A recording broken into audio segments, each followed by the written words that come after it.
Good morning, dear students. Here I am today with the next part of the Guptas. Are you getting irritated to see this videos of history again and again and again?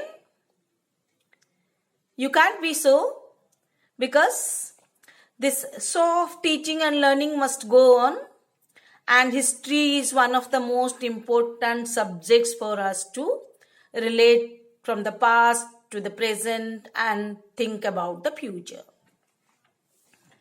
From our previous video, we had learnt about the education and the Nalanda University. You keep making your own questions from the paragraph of Nalanda University, where it was situated and then who were the students and how big it was and then when it got destroyed and all. We come to the part of science and culture. In the part of science, though there were many developments made, we are going to learn the contribution of Aryabhatta. Aryabhatta was the great mathematician and also an astronomer. He wrote two books, the Aryabhatyam and Surya Siddhanta. The Aryabhatta deals with the algebra, geometry, arithmetic and trigonometry.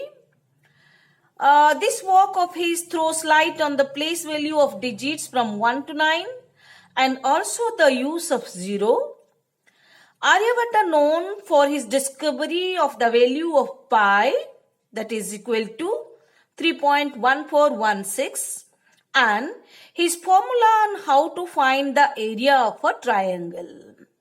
In his next book, the Surya Siddhanta, he proved that the earth revolves around the sun and rotates on its axis.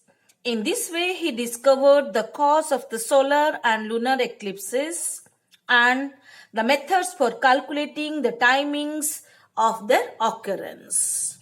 Coming to Aryabhatta, he was a great astronomer and mathematician.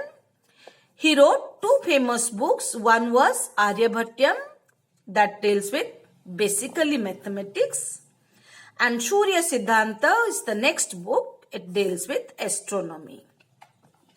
Aryabhatta said that the earth moves around the sun, and several centuries before what Europeans could say that the earth moves around the sun, he had said. So we can imagine the richness of Indian education. This proved by the Europeans only after the 15th century. But Surya Siddhanta, a book of the Gupta's period of the 4th century and 5th century, tells us that India was rich with education during the days of Guptas.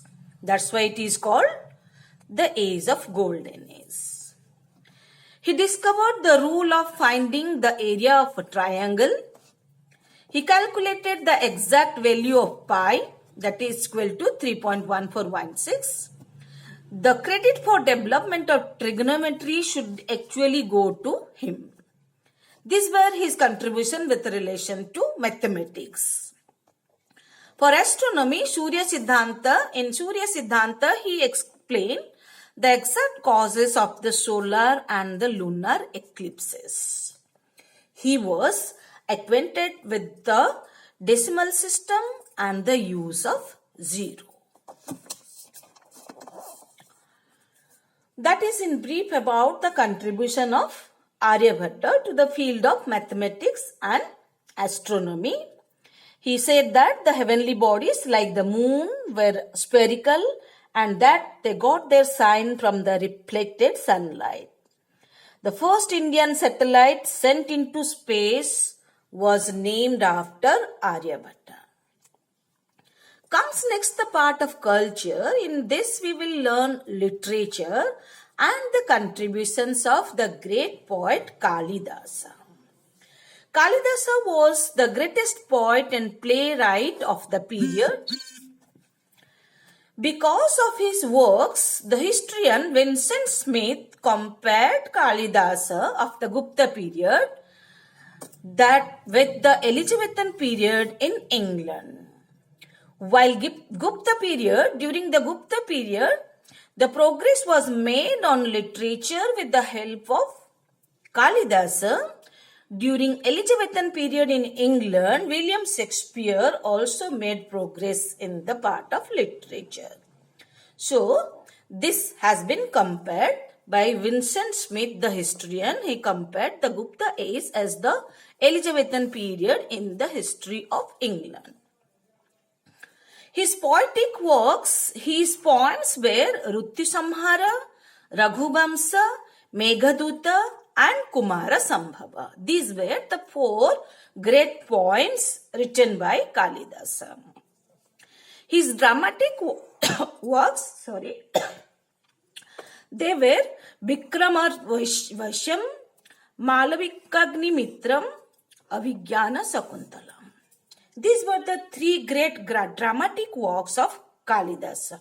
They were Vikramarvasham, Malavikagnimitram and Abhigyana Sakuntala.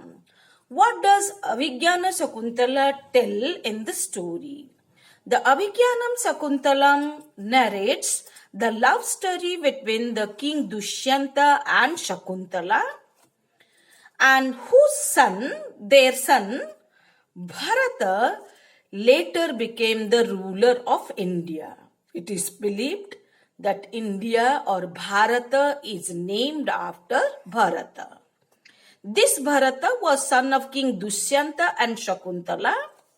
From the story of Ramayana, we have another Bharata that was brother of Rama. That was a different person, and this Bharata was a different person. The hero of Malavikagnimitra, the other book, is that Chandragupta Vikramaditya himself. Chandragupta Vikramaditya was Chandragupta II.